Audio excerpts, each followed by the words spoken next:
Welcome to MIP car AC service. இன்றைக்கி நம்ம கேரேஜில் பார்க்குற வண்டி மஹேந்திரா பொலீரோ. இது கஸ்டமரோட கம்ப்ளைண்ட் பார்த்தீங்கன்னா கூலிங் இருக்குது, பட் சென்டரில் 2 கில் மட்டும் கூல் ஆக மாட்டேங்குது, பட் சைடு கில்லாம் கூல் ஆகுது. அதுதான் கம்ப்ளைண்ட்டு. கம்ப்ளீட்டாக செக் பண்ணோம். செக் பண்ணதில் என்ன கம்ப்ளைண்ட் பார்த்தீங்கன்னா, இந்த வண்டியில் எவாப்ரேட்டர் காயில் சோக் ஆகிருக்கு. இந்த வண்டியை பொறுத்தவரையில நம்ம எவாப்ரேட்டர் காயில் ரீப்ளேஸ் பண்ணோன்னா டேஷ்போர்டெல்லாம் ரிமூவ் பண்ணோம். நம்ம ரிமூவ் பண்ணி எடுத்தாச்சு. இப்போ இந்த வெண்டில் சில்னஸ் வரும், இந்த வெண்டில் சில்னஸ் வராது. இதுக்கு மெயின் காரணம் பார்த்தீங்கன்னா, இந்த எவாப்ரேட்டர் காயில் ஒரு சைடு சோக் ஆனால் உங்களுக்கு இந்த கம்ப்ளைண்ட் வரும். இதுதான் இந்த வண்டியோட எவாப்ரேட்டர் காயில்.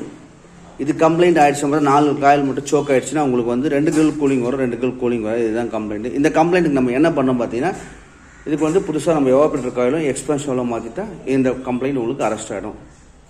இதுதான் வண்டியோட கம்ப்ளைண்ட். இந்த வீடியோ பிடிச்சிருந்தா ஷேர் பண்ணுங்கள், லைக் பண்ணுங்கள். Thank you friends.